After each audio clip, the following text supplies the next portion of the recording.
All right, we're looking at ways to get listings. I know you're excited for this one because I am as well. I know that right now, more than ever, with such a compressed amount of inventory or lack thereof, we need to get some listings, right? So that's what we're going to cover today. All right, so as you're coming in, let me know if you can hear me okay,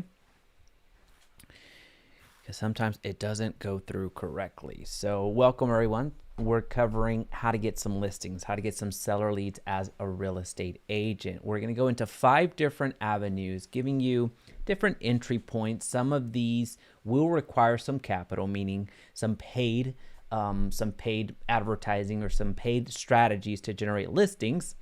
We know that they're listings, so no one said anything about them being free. I have made a video on free listings though, so you're going to want to check that out later on in the after this video on my channel. But more importantly, we want to get into something sustainable, because we've all heard it before. If you've been in the industry for any length of time, list to last. And while I completely agree with that, there's just various ways to actually make that happen. And that's what we're going to cover today. So as I get going here, let me know where you're listening from. I'm considering making Sunday my live streaming day. It's either Sunday or a Wednesday, right around the same time, so 1 p.m. Central. So let me know in the comment section what days are going to be better, because I don't think I'll be able to pull off both. So Sundays or Wednesdays, what are your preferences? All right, so let's get going. What are we talking about? We're talking about listings. There are 5 ways to generate some listings. We're going to cover some paid and we're going to cover some organic strategies. But at the end of the day, we're going to go into something that is actually effective. So with that being said, let's get right into it. Prices change strategy. So I know that this is a little bit different. I like to play around with titles and words so they become more memorable this way. So the prices change strategy is a form of valuation in illustrating to your prospective clients that the price of their home has changed. So the prices change. Now, I used to call it the valuation strategy. However, I'm very cautious whenever I use the word valuation, because I am not an appraiser. And many of the agents that end up using this strategy are not appraisers as well. So we as agents, we need to be very careful and cognizant when we're using that word valuation and how much is this home worth, because that is actually not something that we should be saying. So whenever I say prices change, understand that it's basically illustrating the differences of the prices of a home or a region or a neighborhood. So what does this look like? You can deploy the prices change strategy via a postcard. So what does this look like? And I'm going to give you 3 strategies within this one, by the way. No, 2 strategies here, and then we're going to keep going. But the prices change strategy is very simple to deploy. You can deploy it in a paid, in a direct mail fashion, where you highlight the area that you farm, or if you want to break into a new area, this is one of the best ways to do so. You select a neighborhood that you want to work or are currently working, and then analyze the difference between last year and this year. So this is really one of those strategies that works incredibly well when it's rising, and also just when the wave kind of crests over, it's also really good strategy, and you'll see why.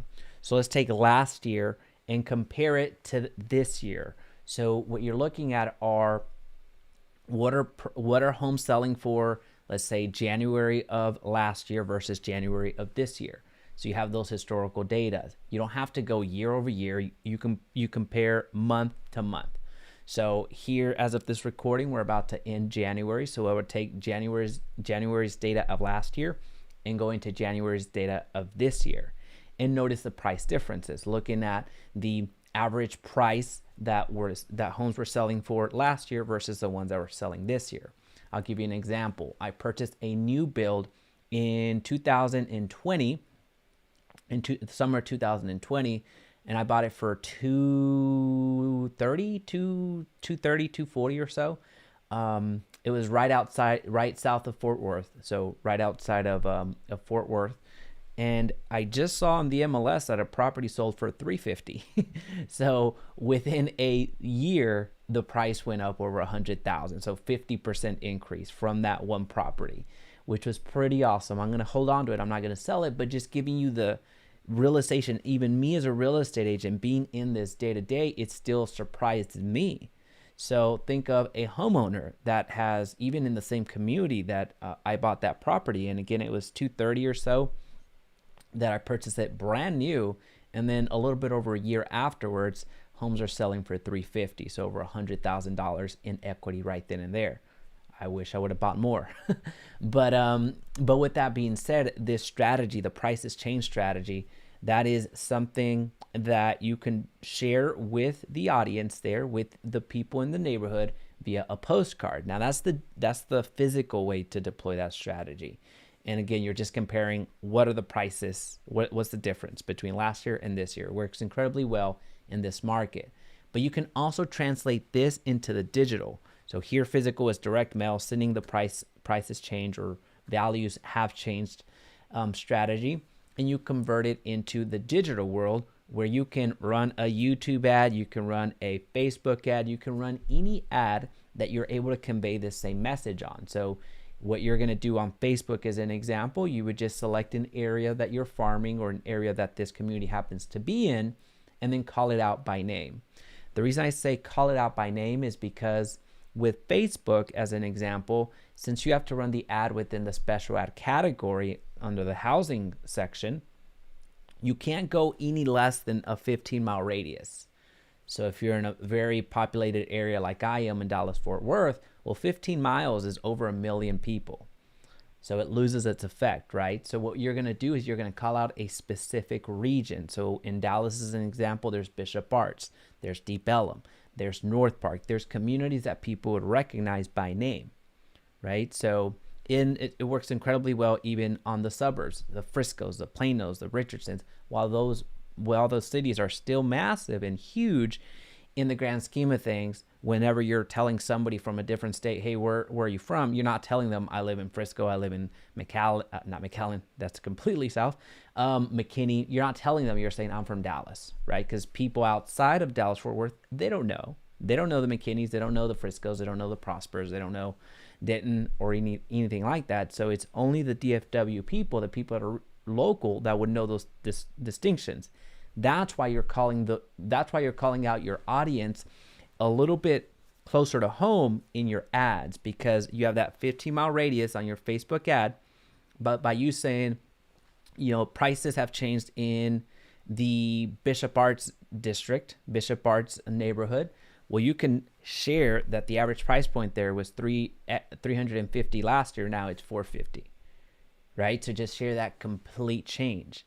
And when people see that, they're going to recognize, oh, I know where Bishop Arts is, and I had no clue that prices were going up that incredibly high, right? So you're going to have a lot of people that are going to take a second look. Is now the right time to cash out, right? So my business partner, many of y'all know him. He's a friend of the channel, Joseph Gonzalez. He has a property in the Austin area, and he cashed out and just made off like a bandit, which got me thinking, maybe I need to cash out on the properties that I have.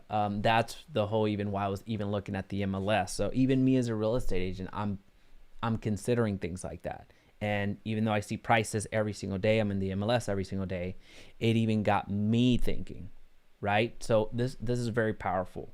The prices change strategy. If you deploy it physically, direct mail is great. A postcard is fantastic, illustrating the changes from month to month. If you do this from a digital world standpoint, then you're going to change it over on, then you advertise it over on Facebook. It works incredibly well. All right, so let me know if you have any questions on that. We're looking at generating some listings, some seller leads. All right, so the second strategy we're looking at is cold calling and door knocking. I know this isn't sexy, but here's the thing. Listings are not the easiest thing in the world to generate, or else everyone would have listings, right? Or else even if you're a brand new agent, you would have listings. So there's a little bit of, you have to do the things that are not as popular or not as easy to do, if you will. Now, door knocking and cold calling, they're pretty simple to deploy. They're not, I wouldn't say they're easy, I would just say they're simple. So it just involves knocking on as many doors as possible, calling as many people as possible, right? Making as many contacts as possible. The reason that these work so effective, especially if you're trying to be on the listing side, is because you're actually speaking to the source. You're speaking directly to the individuals that have rights to that property. Now you can go and either look them up yourselves and look for the contact information yourselves for the homeowners, or you can go to Redex. You can go to those companies that will give you the information of all the homeowners that you could ever want to cold call or reach out to, and be better for it. Now here's something that we don't necessarily do. Whenever you're cold calling, one of the most powerful phrases in real estate is not necessarily do you want to sell.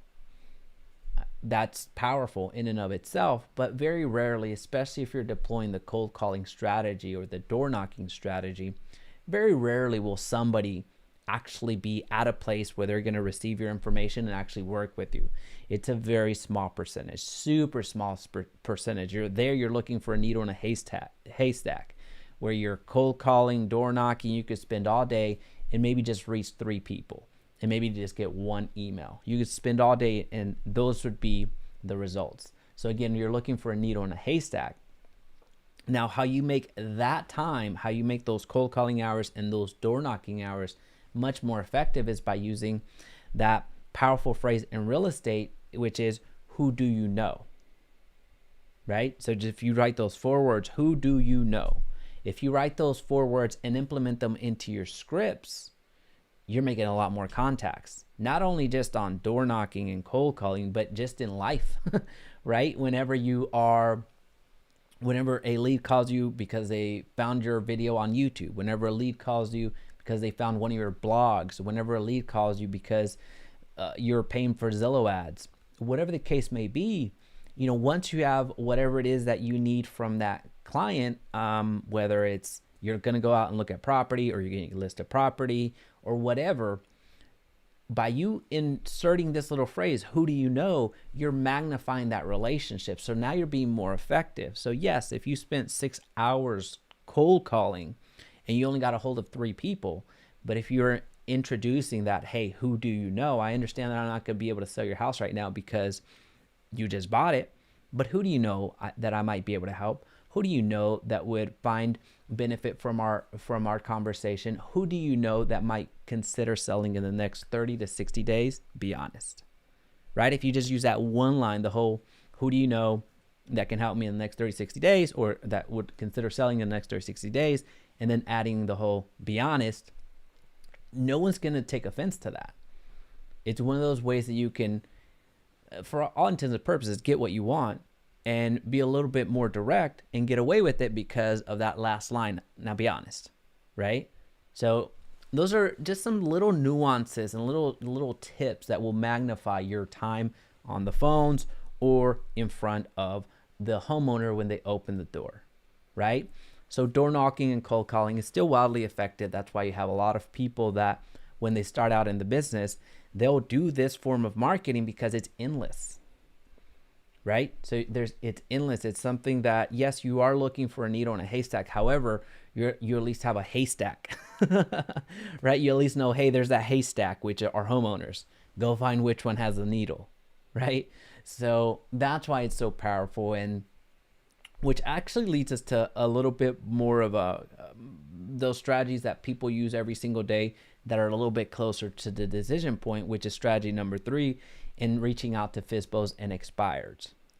Right? These people are, if they're FSBOs, they're actively in the process. They need to sell their house. Now they're not using you. That's a for sale by owner. So just for those of you that are new to real estate, what FSBOs are, for sale by owner, that's what that stands for. Those people that are on the market right now, well, you know that they're ready, willing, and able to sell, but they're not ready, willing, and able to use you yet, right? So that's why agents are, it becomes part of your culture if you're on the listing site to reach out to those FSBOs, because you understand these are the people, these are the needles. These are the people that are actually, that have the need. These are the people that want to sell. except they just haven't hired a real estate agent because they think they can do it themselves. And many of them, let's be honest, they can. Let's be real, okay? I know I went on a little bit of if you were on last I went live on Wednesday, I believe.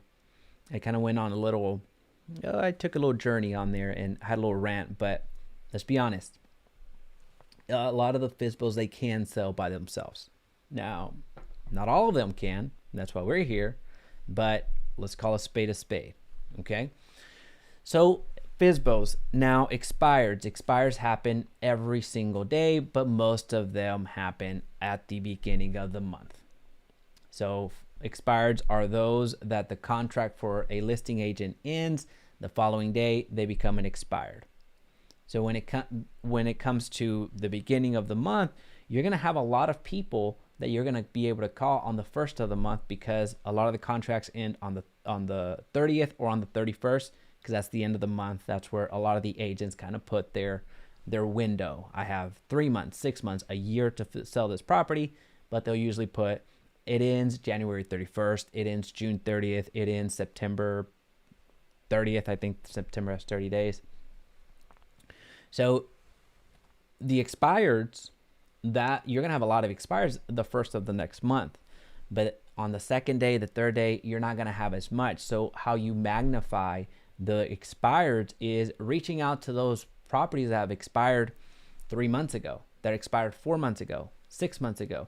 Those properties that at one point were for sale, but for whatever reason the property didn't sell, and then once they went on the market, once they went on as an expired, meaning that they could not sell, you have all of these agents calling at 7 a.m. in the morning or 8 a.m. in the morning just trying to get that listing.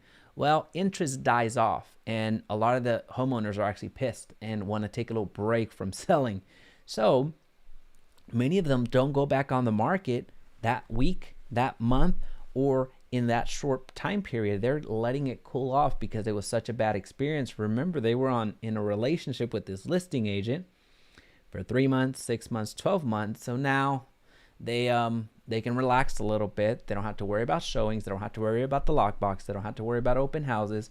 They can chill for a little bit. So it's in that chill that you have the opportunity of reaching out to the individuals that have expired, so that their listings expired, because many of them won't go onto the market immediately.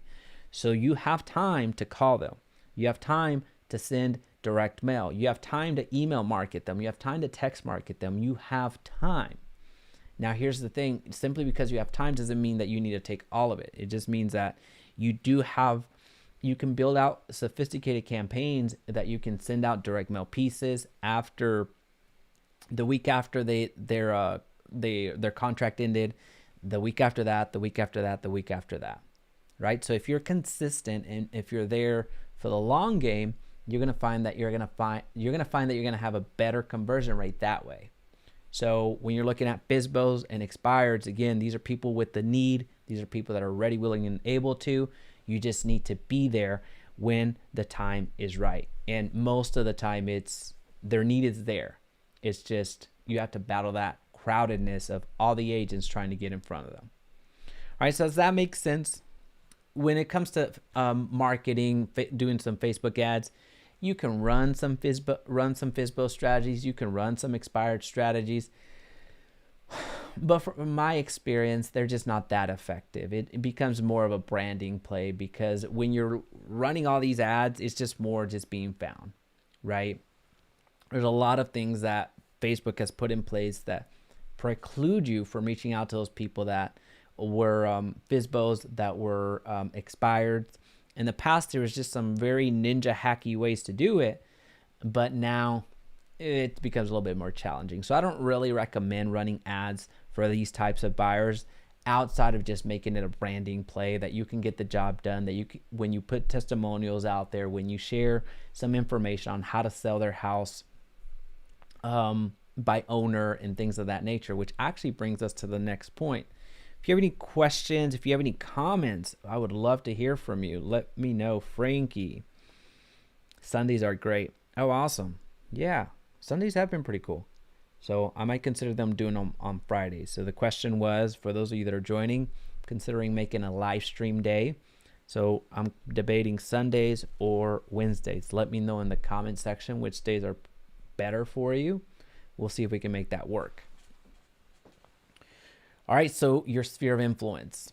We are not doing a good enough job with our sphere of influence, myself included. Actually, I just saw somebody that signed with another agent that was very somebody that I was really close to, and that was interesting. This just lets me know that my sphere of influence needs a little bit more attention. But here's the thing. Here's how we do here's how we work our sphere of influence more concise, in a more concise way, but also how we build our brand, how we build our reputation, how we build our business. So the reason that we're so reserved to really work our sphere of influence, especially out of real estate school, or especially as you're starting in real estate altogether, is because you don't really have that experience to hang your hat on. And there's a lot of doubt from your sphere of influence that, I don't know if Jaime can sell that house or my house because he's new. He doesn't know anything, right? So that's what our peers or our sphere of influence thinks. And in a way, they're right. In a way, they are correct that we may not know a lot of about real estate because we just got into the profession. But once you have that established track record, there should be no reason why your sphere of influence should be signing with anybody else if you do your job right of staying in front of them. So how we get listings from your sphere of influence is by actually providing value. And I know you hear this all the time. Well, value. What does that mean? Well, some of the ways that you can provide value is very simple. You could create a video and really leverage video marketing because it's just such a demand right now. You can leverage video marketing and create a video that talks about the renovations that actually improve your home's value. Well, your sphere of influence that actually has a new home, whether they purchased it with you or somebody else before you're in real estate, they would want to know that. They would want to know if the renovation that they're thinking about for the kitchen is going to add any value, anything to the an addition. If they're considering doing an addition, if they're considering replacing their entire flooring, if they're considering doing their siding, whatever the case may be, if you create a video that talks about the renovations that actually increase home value, not only are you able to place that on YouTube and have thousands of people watch it, but you can now turn this video right around and send it to your sphere of influence, as opposed to just reaching out cold turkey and saying, hey, I'm in real estate. Do you want to sell your house? I know we haven't talked since college, but you got a nice house right there. I saw you take all these pictures of when you bought it 4 years ago. Do you want to sell it now? Right? So these are these uncomfortable conversations that we put ourselves into because we don't really prioritize the homeowner. We don't prioritize the people that are on the other side of the transaction or exchange, because we're more thinking about what 3% of 300,000 means, right? We're more focused on what 3% of $1 million property looks like, right? So if we start more with the user in mind and really help them and provide value, to actual value, not fake value, you're going to find that people are going to reach out to you just naturally, right? So I'll give you another example. There was an email that came just today, I'm sorry. I returned the email today. The email came 2 days ago, actually. So I'm a little bit behind on my emails, but it's an individual that watched one of my videos that I made over 3 years ago. And that video was about homestead exemptions. I did it in one take. The webcam, which was not like this one, well, I'm pointing to a webcam that I have over here. It's not as sophisticated as this one. It was terrible. The audio was off. Everything was just bad. However, the information was okay. It was fine. But this individual watched that video over 3 years ago and reached out to me because I provided enough information in that homestead exemption video that they felt comfortable reaching out to me for their unique problem. And their unique problem was that this individual lives in a very affluent zip code in town here in Dallas Fort Worth, which is Westlake, right next to South Lake, Texas. But so if you ever look it up, Westlake is insanely insanely high when it comes to the average home price there. But this individual had built a $2.5 million property, right? So it's this individual that had just built a $2.5 million property, that had another property to sell to get into that, owner of several practices, because he's in pharmacy. This individual reached out to me because I provided information 3 years ago from a very fuzzy looking camera shot from a very echoey audio, but the information was good, right? So this individual reaches out because there's actual value there. Now, this person really wasn't within my sphere of influence because I've never met this person. However, that video made its way on YouTube because that's when I was really gung-ho about YouTube and just starting out. But this video also made its way into my sphere of influence's inbox, right? So this went out to the Jarens of the world. This went out to the Tylers of the world. This went out to the Chris's of the world, the individuals, my friends that ended up using me for their home purchase. So this is the type of information that I'm talking about. Whenever you're reaching out to your sphere of influence, it doesn't need to be awkward. It doesn't need to be you going out there and just begging for the business. You can actually provide value, and people will willingly want to help you out, regardless if you're brand new in the industry or you have 50 years of experience. People want to work with you if you can provide something that they actually can use, right? So that's what we're talking about with your sphere of influence. And here's the secret. I should have probably led that in a little bit better. Well, now you know the secret because it's on the screen on the lower thirds. But here's the thing. Buyers can be sellers as well.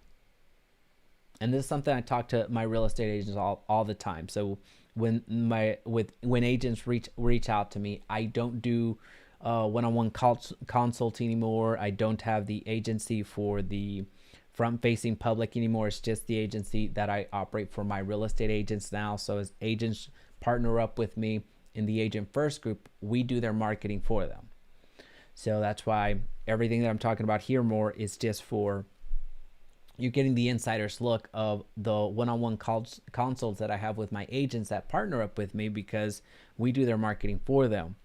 And one of the conversations that we have when we're looking for listings is we don't necessarily need to reach out directly to a homeowner most of the time, because we can actually get to the homeowner by targeting them as a buyer. So what does this mean? This means that one of the best niches, for my money, it's actually the best niche that you can be in, is new construction, especially right now. So with new construction, what a lot of people don't realize, a lot of agents don't realize, is that when people are purchasing new, it's not going to be typically their new home. It's not going to be typically their first home that they buy new. So whenever they buy new, it's not going to be their first home purchase. Yes, I understand that does happen, but it's rare. It's not as common. Most people go for resales because when you look at it, new homes are a little bit more expensive. You're paying that premium. So first-time home buyers, they'll find themselves purchasing a resale before they purchase a new construction, especially if it's a custom build, because a custom build comes with a lot more decisions that they're not fully equipped to answer. They don't necessarily know what type of home they want because they've been renting their entire life. So that's why you see first-time home buyers, especially, you'll see them purchase a resale. So just let me bring this back because I feel like I'm kind of disconnecting here. What's happening is whenever we're targeting for listings, we actually target new construction from a home buyer perspective, meaning we're offering new construction homes. So people that want to get into those homes will reach out to us. So they come to us as home buyers. Does that make sense? And because they are home buyers and because they're targeting a new construction, many times those home buyers actually have a home to sell, right? So people that actually end up purchasing new, they have a home that they have to sell. Does that make sense? So while we can get seller leads all day long, it's going to be north of $20 to get a really like actually fully vetted home seller many times. And there's other strategies that will drive down the cost, but they're a little bit further from the decision point. We won't talk about Facebook ads now, but let's just call it the cost per lead is going to be $20 just to put it in a round number. $20 to get a seller lead. Well, that's not everybody is willing to spend that amount of money to get to that, right? But I can tell you that buyer leads come in droves, especially with new construction, the way that we market the ads.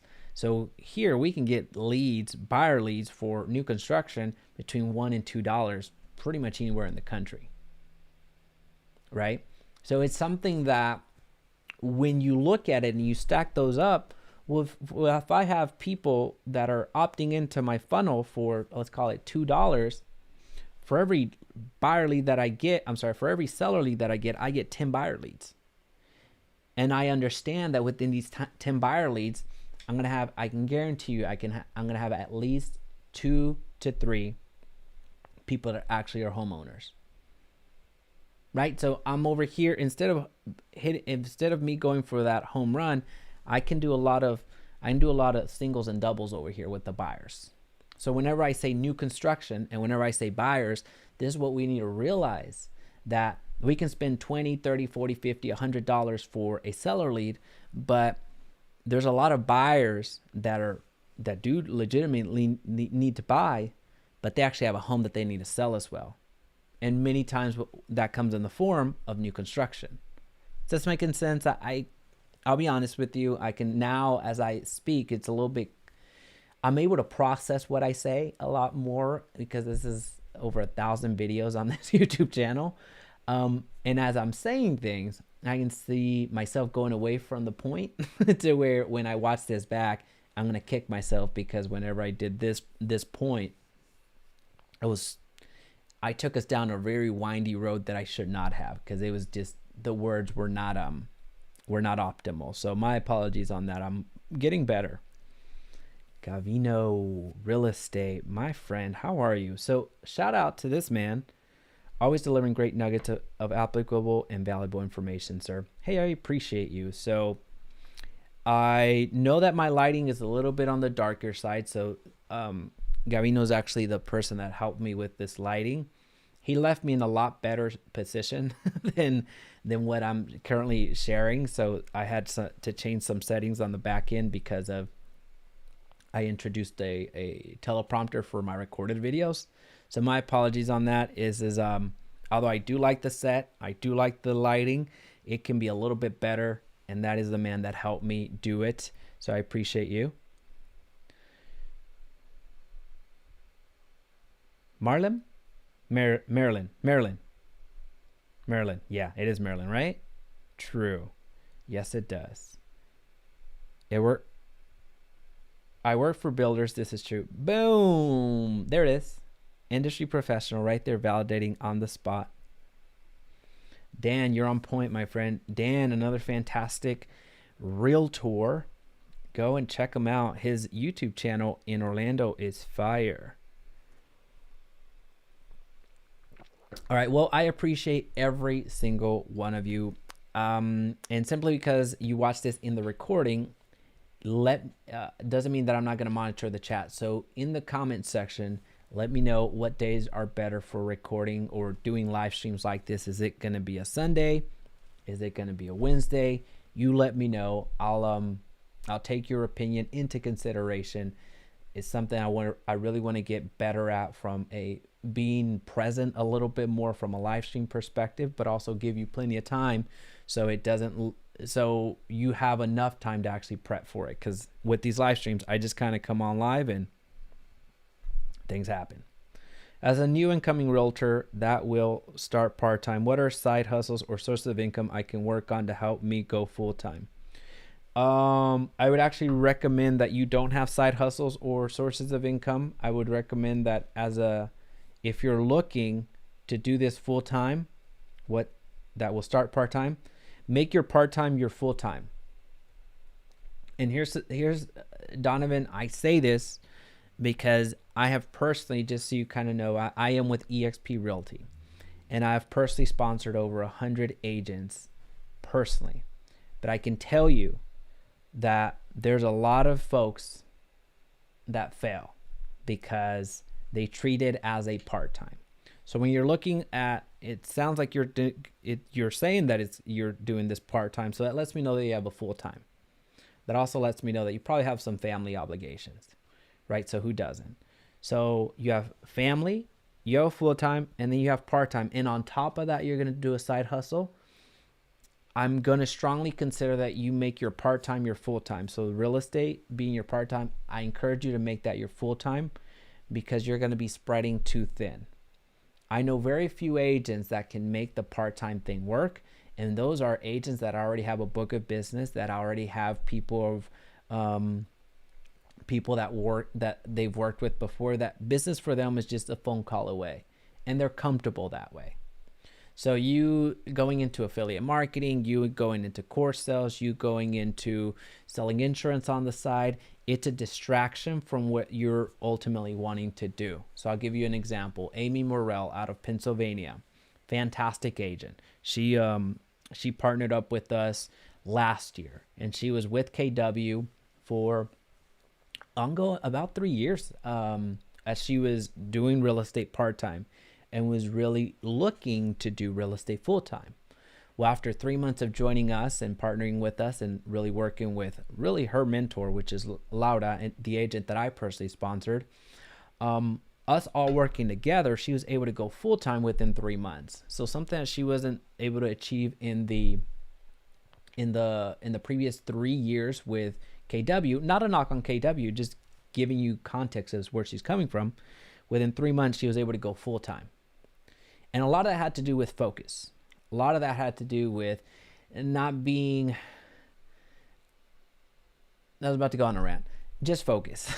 Just focusing. So I don't have a suggestion for you, Donovan. I'm sorry. I'm not answering the question as you would like.